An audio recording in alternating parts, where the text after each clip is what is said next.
Fala galera, beleza? Com vocês no ar mais um vídeo do nosso canal Papo Nada Sério. E hoje trazendo um tema bem legal, não tão atual, mas que de alguma forma desperta um certo interesse de vocês, tá certo? Tá ok? Vamos dividir essa série em três, já que a gente vai falar da Era Vargas e ela está dividida em três períodos. Vamos tentar trabalhar de forma detalhada esses três primeiros períodos dessa época tão importante dentro do contexto histórico brasileiro, tá certo? Tá ok? Hoje vamos falar um pouquinho sobre o governo provisório. Bom, tudo começa após um processo extenso, né, na queda da República Velha, através da Revolução de 1930, e após ela, em subsequência, nós temos aí um processo de transição, tá, da Primeira República, ou República Velha, para o que nós chamamos aí do período da Era Vargas, que vai durar 15 anos. Mas antes de nós começarmos esse vídeo de hoje, peço a você já desde já, que não é inscrito no canal, que por favor, dê essa força pra gente, se inscreva lá e compartilhe nossos vídeos também entre os familiares, amigos, colegas, periquito, papagaio, enfim, quem você quiser, beleza? Ok? Então não perde, já já a gente volta com o vídeo da semana, o vídeo do canal Papo Nada Sério, falando um pouquinho sobre a Era Vargas. E não esqueça de no final do vídeo deixar aquele like e também comentar, combinado? Então já já eu volto com o vídeo da semana.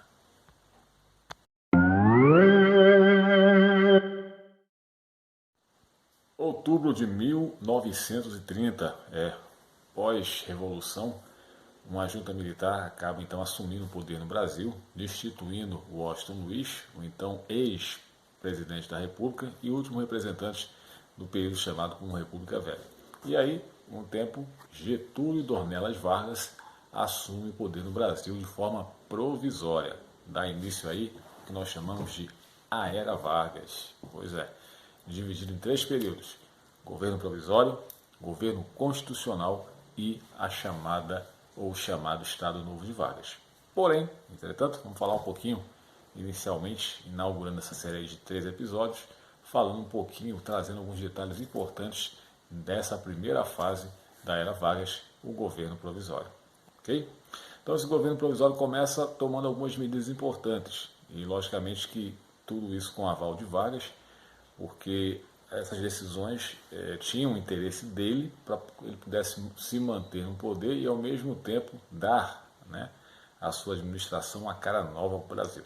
Então ele pensa, bom, boa parte dos governadores que estão governando os estados, naquela época presidentes de estados, eles haviam sido eleitos naquele joguete que existia, né, da política dos governadores, é o toma cá dá lá, e muitos deles comprometidos então com aquela estrutura oligárquica que existia, né, que permeou praticamente todo o período da República Velha.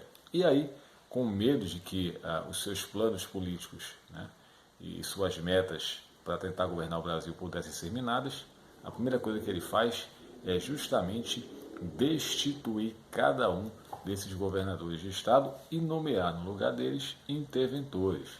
Na verdade, são homens de confiança de Vargas, né, onde ele vai colocar pontualmente em cada estado, para que ele possa colocar em prática, então, o seu plano de governo, ou suas ações políticas, enfim, metódicas, para ele dar encaminhamento ao seu processo de governar o Brasil.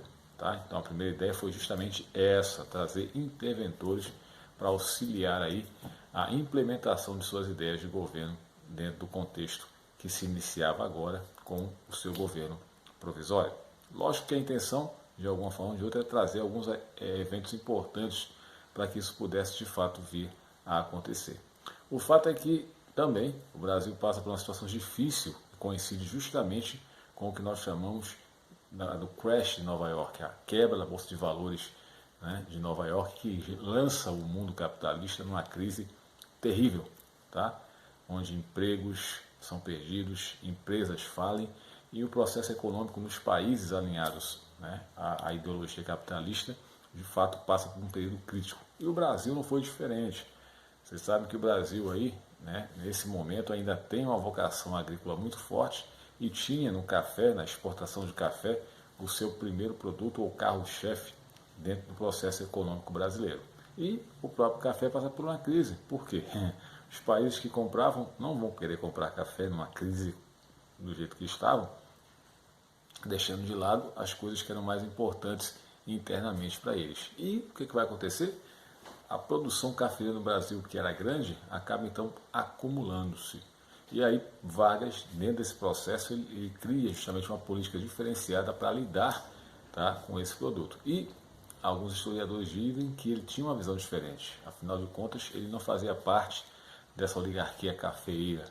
Por isso, ele cria mecanismos para que, de fato, o café possa novamente circular no mercado interno brasileiro, com vistas para o internacional, quando a crise então passar, porque vocês sabem que nesse processo também os Estados Unidos criam alguns mecanismos importantes para superar aquele processo chamado Grande Depressão, né?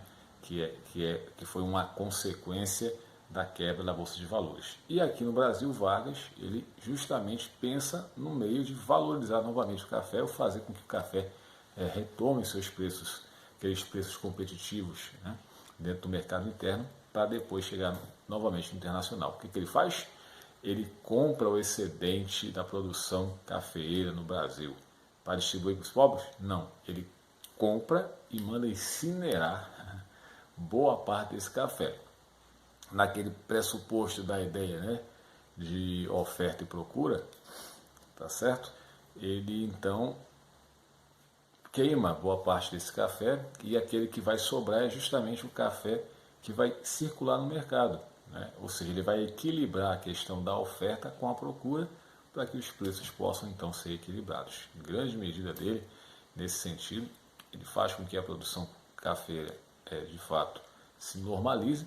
Logicamente que a intenção dele é fazer com que a aplicação do dinheiro obtido pelos barões de café com a produção e venda seja continuar a ser investida justamente visando a questão industrial no Brasil. Mas, de qualquer forma, ele dá essa mão aí, e o café, de alguma forma, ou a produção cafeeira é salva através dessa manobra que ele, então, concede nesse momento para equilibrar as contas do Brasil. E não para por aí, tem algumas questões importantes no âmbito social e também no âmbito eleitoral. Por exemplo, anteriormente nós não tínhamos uma legislação que regulamentasse o processo eleitoral no país.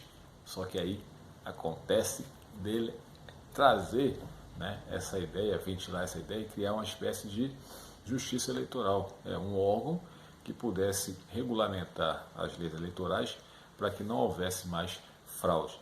Mas esse processo iria se culminar justamente 2 anos depois, ou anos depois, com a aprovação da Constituição de 1964. Mas esse é um outro tema, um outro assunto que a gente vai trazer no vídeo em sequência desse aqui, certo? Mas ele enfrentou um grande problema nesse período do seu governo provisório, justamente porque no processo, né, de destituir os governadores, né, já tinha explicado isso anteriormente, e colocar no lugar deles interventores, homens de sua confiança, ele mexeu, tá, com o centro econômico do país, ou com os políticos, né, de São Paulo, que de alguma forma se sentiam desprestigiados pelo governo Vargas e começaram então a falar mal, né, a protestar de alguma forma, demonstrar a sua insatisfação, né, a satisfação dos políticos paulistas contra o governo de Vargas. Principalmente porque Vargas vai nomear para ser interventor, né, de São Paulo, não um paulista, mas um pernambucano, nordestino. E isso aí foi justamente a gota d'água para que os paulistas pudessem desencadear um processo que quase leva a uma guerra civil. Foi quando começou a Revolução Constitucionalista em 1932, que, além de demonstrar toda essa insatisfação dos políticos paulistas, ainda tinha a intenção de cobrar de Vargas uma Constituição, coisa que depois de 2 anos de governo provisório o Brasil não tinha. Então, de alguma forma ou de outra, Vargas era presidente, mas de uma maneira não legítima, uma vez que ele toma o poder através de um golpe. A Revolução de 1930 é considerada um golpe em si. E, de alguma forma, o seu governo não tem uma representatividade, porque não foi eleito, ele apenas tomou o poder, ocupou o poder, né, que foi vago com a destituição do Washington Luiz. Era necessário dar essa cara de legitimidade a esse governo. Então vem a Revolução constitucionalista, a intenção dos paulistas é, de fato, combater Vargas e derrubá-lo no primeiro momento, e caso não dê, forçar a criação de uma nova Constituição. Bom, os combates duram 3 meses. Os paulistas resistem até onde? Desde o início eles tentam contar com o apoio de alguns outros estados. Minas Gerais daria esse apoio, mas na hora H acaba se afastando e passa novamente para o lado governista. Então já viu, 3 meses de combates, duros combates, onde os paulistas tentam resistir, mas no final das contas prevalece a lógica. O Brasil tem a totalidade do exército, o Brasil tem as condições de manter as suas forças armadas lutando, e São Paulo dependia muito da contribuição, né, do esforço do próprio povo paulista, o paulistano, em dar essas doações, quer em dinheiro, quer em materiais, para que o exército paulista continuasse lutando. Porém, infelizmente, eles não conseguiram dar vazão a isso aí, e não durou muito esse processo de guerra. Eles acabaram, então, se rendendo. Tá?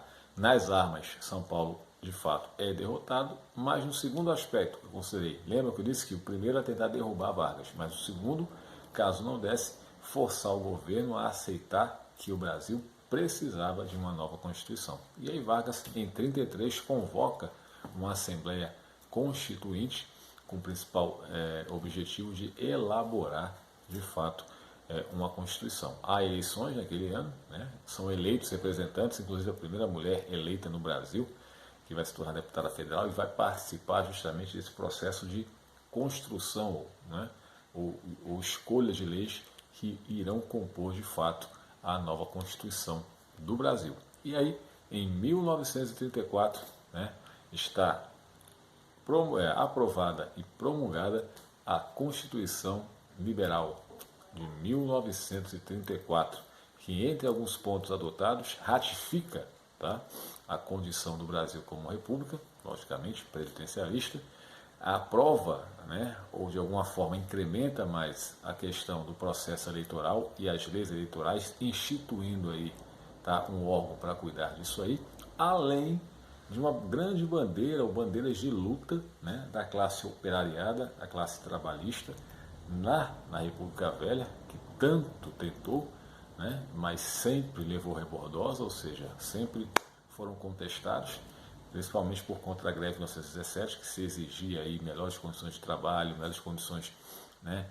nas fábricas para que o trabalhador pudesse exercer sua função da melhor forma possível, além de leis que resguardassem o trabalho, o próprio trabalhador, como a questão do seguro por acidente, a licença maternidade, o salário mínimo, a questão das 8 horas diárias, né, um repouso semanal, um descanso, né, uma folga semanal. Todos esses aspectos acabam sendo implementados com a nova Constituição de 1934. É onde Vargas, de fato, dá um boom, né, um reviravolta em relação a essa questão, aproveita-se da situação e acaba ganhando a simpatia da população. Mas outros detalhes sobre a Constituição de 1934 e todo o desenrolar, tá, a segunda fase da era Vargas, que é o governo constitucional, a gente vai ver no vídeo da próxima semana, beleza? Desde já, agradeço a vocês pela atenção, espero que vocês tenham entendido, e qualquer coisinha, ó, deixa lá o comentário de vocês, curte o vídeo, compartilha e se inscreve quem não está inscrito, beleza? A gente fica por aqui e volta na próxima quinta-feira com mais um vídeo do nosso canal Papo Nada Sério. Então, ó, beijo, abraço, fiquem com Deus e até a próxima quinta-feira. Tchau! Foi o chefe mais amado da nação, desde o sucesso da Revolução.